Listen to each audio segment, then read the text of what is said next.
Hello, ladies and gentlemen. Welcome back to the Charles in Charge Cowboys Sports Report. It is December 2nd, about 7:40 p.m. Central Time, my time. We are entering week 13 of the NFL 2022 season.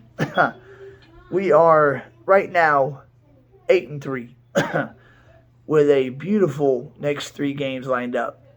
Starting with the Colts Sunday night. Indianapolis. Kenny Moore, the cornerback number 2 behind Gilmore, will be out. Their third or fourth corner, Isaiah Rodgers, he's going to be out. And the right tackle, Braden Smith, is going to be out.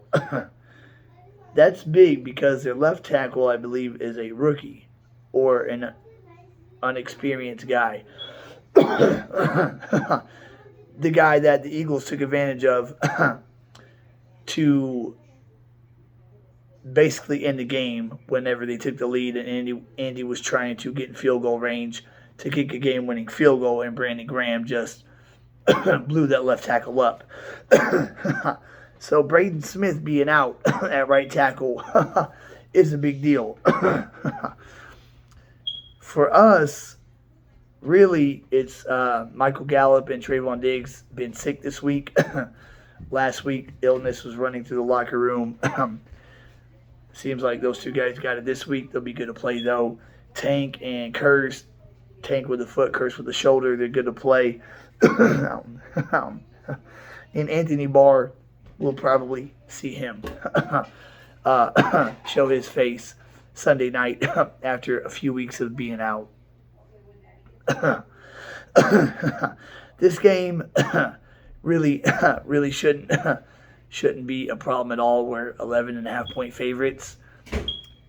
If we stop Jonathan Taylor early, the last two games we've stopped the run pretty well. If we stop Taylor early and get on top of him quick, force him to pass the ball, it should be like the Vikings game. It really should be. The game should be over in the third quarter. We're coming off a mini bye week, basically. After playing Thanksgiving, having those extra days off. And the Colts playing Monday night, having a short week. So, they basically got 5 days in between games. And we've got a lot more than that. Stop Jonathan Taylor. Get Zeke and Pollard going early. Kellen Moore, I know it's the Colts. They're 4 wins, 6 losses, 1 tie, something like that. I know it's the Colts. I don't want to see no damn experiment. I don't want to see the Dak Prescott show. Run the ball early. Get the run game going. Be smart. Get on the board as quick as you can. If we can get up on them 10-0 in the first quarter and start to force them to pass, the Colts interim head coach Jeff Saturday, he's no dummy. He knows football. And he knows the Cowboys' strengths and weaknesses. I mean, he was an analyst for the first half of the season before he became head coach. Never seen anything like that. Never seen somebody be an analyst one week and then being a head coach the next. I think it's the first time that's ever happened, but he can get that team up to play. I mean, his first week, they beat the Raiders. The second week, they almost beat Philly. They blew it because first and goal at the 5 when it's 13-3, and just run the ball with Jonathan Taylor behind Nelson and Ryan Kelly, the center. Quentin Nelson's a monster. Run the ball behind them two with Jonathan Taylor and put a big boy at fullback. Put DeForest Buckner out there at fullback and run that ball 4 times and get 5 yards into the end zone to make it 20-3 so Philly don't come back and beat you. But they don't, and they settle for a field goal, and Philly gets 2 touchdowns. God, it still makes me sick. That and us blowing the lead at Green Bay. Either one of those don't go that way, we're only 1 game behind instead of 2. But Get get Zeke and Pollard going early. Get up on them early. Force them to pass. With Braden Smith out, they got 2 weak tackles. It's going to be Sack City. It's going to be a feast. The game should be over by the third quarter. No excuse. This is a dominant team. This team is better than last year's team. Last year's team looks like the Giants team this year. We started out 6-1 last season. Giants started out 6-1. And now the Giants are 7-4. We started 6-1 last year, and we were 7-4 after 11 games. We were missing heart last season. We were missing heart, physicality, and determination, really. The Giants have been exposed. They can get you if you're not looking, but they're really not contenders. We are this year. This team is better than last year's team. Before the season, when I said that we'd win at least 12 games or more, there was a few people that watch this channel that were just saying I'm a homer. I don't know football, that this team might win 8, 9 games, maybe 10 if we're lucky. Because all we did was get worse in the offseason. We didn't get better. And I kept trying to tell them we got better by addition. We got better from addition by subtraction. And we did. Armstrong is having a hell of a season. Better than Gregory ever dreamt about having. Terrence Steele is a wrecking ball. Only thing I don't like is giving Amari Cooper away for a 5th. As well as we draft, you're going to trade away a top 10 wideout for a 5th round pick? We could have gotten a 2nd for him. Easily.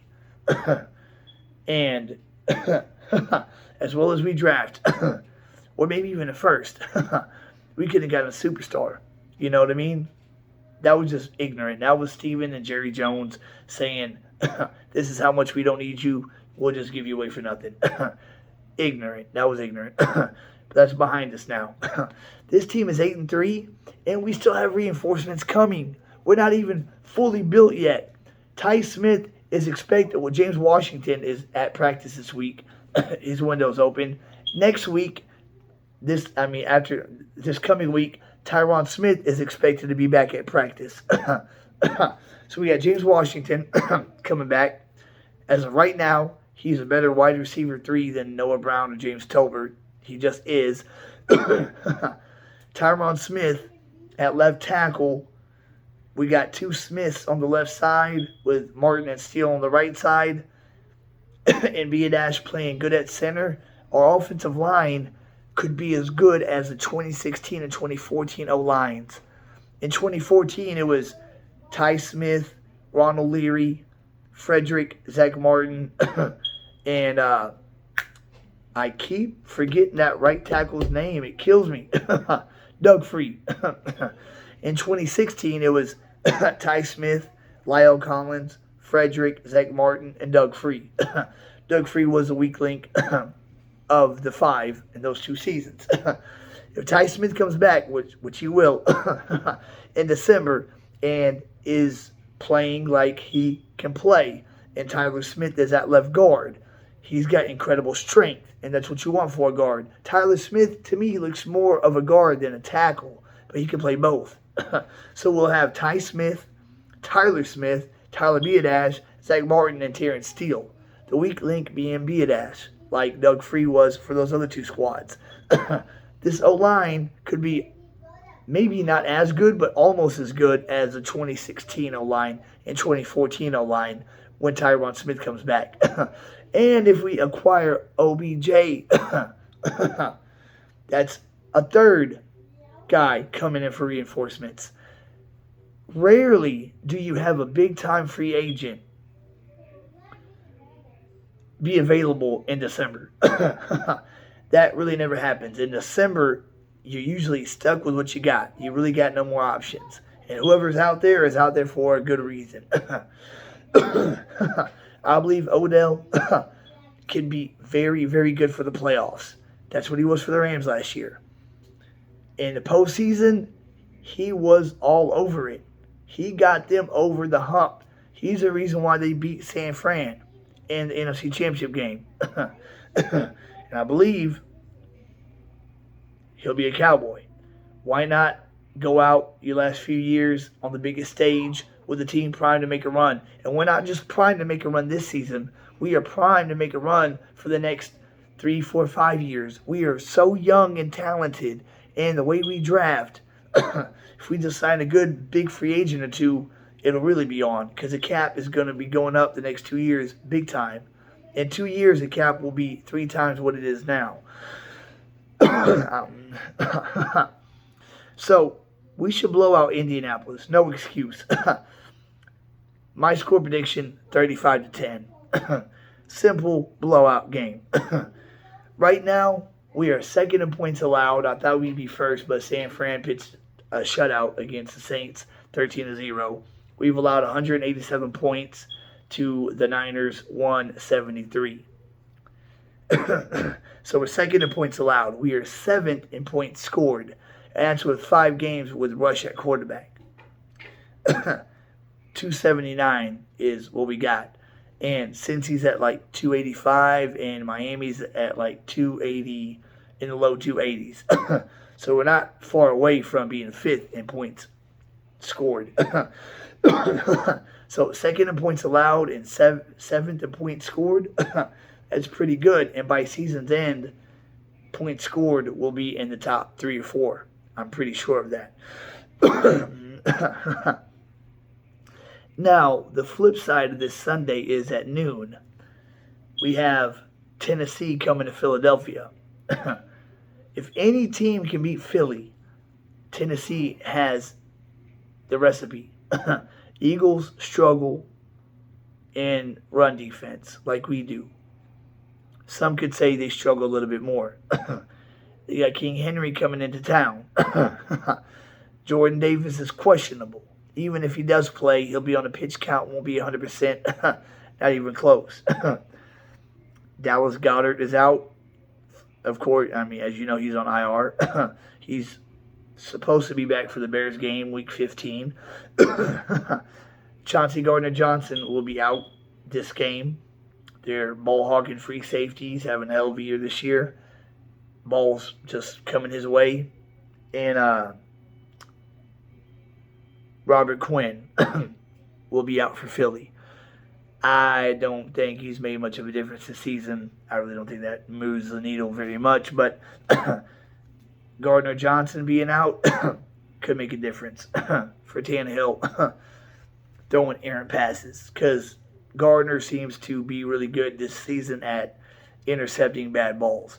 And for Tennessee, Danico Autry, their good defensive end, will be out.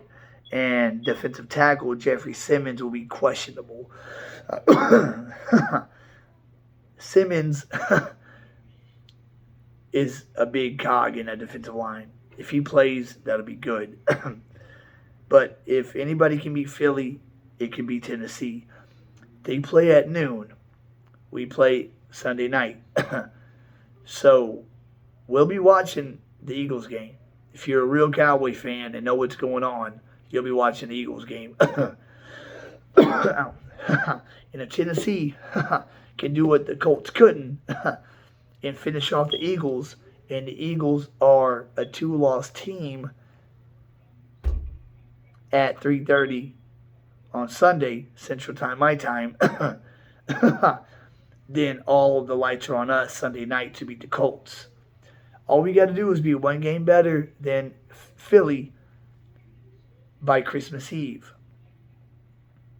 They have Tennessee, the Giants, and the Bears. And then at noon, we have Washington and the Giants playing. Giants are 7-4, Washington 7-5. I want Washington to beat the Giants to knock the Giants to 7-5. So their playoff seeding will be in jeopardy. And then the following week, when they play Philly at their house, they should be getting their Adoree Jackson and the guys that are out should be healthy and ready for that game. I want them to be 7-5 with their backs against the wall, clawing and fighting to get that 7th seed. Because a wounded team is a dangerous team. So Tennessee going into Philly, good. Tennessee has a shot to beat them. And then if the Eagles go into the Meadowlands against a desperate Giants team, I think Brian Dable will coach them up and come up with a good game plan to upset Philly. So I think the next 2 weeks, barring the Giants do lose against Washington, either Tennessee or the Giants should knock off Philly. And we should blow out the Colts, the Texans, and Jacksonville, no problem. We're that good of a team. We should just walk over these next 3 teams. Not overlook them, play them eye to eye, but just beat them down. None of these next 3 games should be like the Thanksgiving game, where it's 7-13 at halftime. We're down by 6. I understand we had a big win against Minnesota, coming off a short week. A lot of players sick. We came out in the second half, scored the first 3 drives, touchdowns. Just like Minnesota, we scored the first 7 drives. So this Sunday, big implications, Cowboy Nation. It starts at noon. It starts at noon because right now we do not control our own destiny. We do not. If the Eagles lose one of the next 3 games and we handle our business and win the next 3 games, then we do handle our own destiny, barring Minnesota loses a game, just one. And they play the Jets this Sunday. I believe the Jets with Sauce Gardner. God, man, that rookie corner. Can you believe the way he's playing? Look up his stat line. Look up Sauce Gardner's stat line.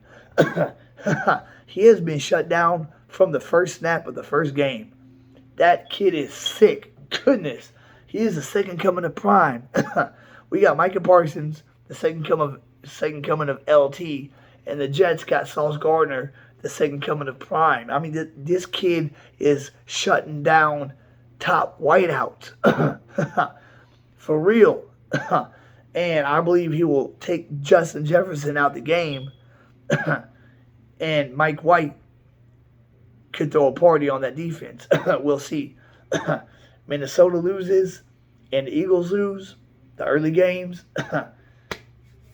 Then our destiny is in our hands because we beat Colts, Texans, and Jags. Then the big heavyweight fight comes Christmas Eve. Eagles come in our house. It'll be a completely different ball game from the first one when we had Cooper Rush at quarterback. Tyler Smith starting his, 6th game ever at left tackle. This time around, it'll be, and there was no Dalton Schultz in that game. This time around, it'll be Dak at the helm with Tyron Smith at left tackle, Tyler at left guard, Schultz, Dak's favorite tight end, playing, barring no injury. And the 2 rookie tight ends that we got, Ferguson and Hendershot, more experienced and even better. And Pollard, who has broken out of his shell big time. I mean, Pollard is one of the biggest weapons right now in the NFL. They come into our house Christmas Eve. We're favored in that game as of right now. PFF has us at a 70% chance of winning that game. So, number 1 seed is a goal here. Number 1 seed is a goal. Because you win one game in the NFC Championship game. But worse comes to worse, and just say we don't win the division and we get the 5 seed. The number 5 seed, wild card, will play the winner of the NFC South. Which right now, Tampa is in first place at 5-6. Atlanta is 5-7. I know Tampa beat us week 1, but if we do not win the division and Philly runs the table, not against us, but if Philly just loses against us and that's it, they'll win because they'll have one, game better than us. They'll be a 2-loss team or a 3-loss team. But if we're the 5th seed and we go to Tampa or Atlanta, I believe we can beat in either team without, a lot of hardship. They're not very good. Tampa's not very good right now, and neither is Atlanta. I think we can go into Tampa or Atlanta and come out with a win and then go to round 2. But we don't want to do that. We want to win the division. We want that bye week. Let our guys get a week's rest. Let everybody beat up on each other in the first round. And then play the lowest seed in the second round. Win one game in the NFC Championship. This team is better than the 2016 team and the 2014 team. Better defense and just as good of offense, if not better. This is the best team that we have put on the field since the 90s. It is. I know in 2007 we had 13 Pro Bowlers, but our defense wasn't that good. It wasn't. It was just names. That's why they made the Pro Bowl. Roy Williams was not that good in 07. There were a lot of guys that made the Pro Bowl that year that were not Pro Bowl worthy. They just made it because of the namesake. But enjoy a blowout this Sunday night. Should be around like 35-10, something like that. But watch the Philly game. And be a Tennessee Titan fan at noon. And then we're the Star Sunday night, guys. It's about to be nip and tuck here in the last 6 weeks. It's about to get real. And this is where the seeding really starts to take place. Every win and every loss is even bigger from here on out. Please, I don't know why I don't see this in the beginning. Please subscribe, like, and share, guys. If you're watching this video and you have not subscribed, please press that red subscribe button. It's free. My first goal is to get to 1,000 subscribers. Once I do that, I can go live. I want to do live shows, and when I do live shows, they will be live, if you know what I mean. I'll have a call-in line. Some shows I'll have a Zoom-in line. So y'all call in, Zoom in, tell me how wrong I am, how right I am, or we can just chop it up and talk about the passion of ours that we all share. DC Nation, the Star. Please press that subscribe button. Every subscriber counts. If I gotta make one video, if I get one subscriber per video, I'll make 1,000 videos if that's what it takes. I will get there. So please subscribe. Press the like button also, like Mike Fisher says. Basically helps your video give you more. And yeah, that's about it, guys. And share. Please share my content and comment in the comments below. Tell me what you think. I know, a few guys had bad ideas of this season, but I told y'all this team was the real deal in the offseason. And y'all are seeing it come to fruition now. So please subscribe, like, and share. Keep God first and foremost. He comes before everything, even this. And I will catch y'all after the Colts game Sunday night, after a great victory. And hopefully we'll be talking about a Cowboys win and an Eagles loss on a Sunday. I'll catch y'all guys then. Until then, y'all have a good, safe weekend. Charles and Charge is out.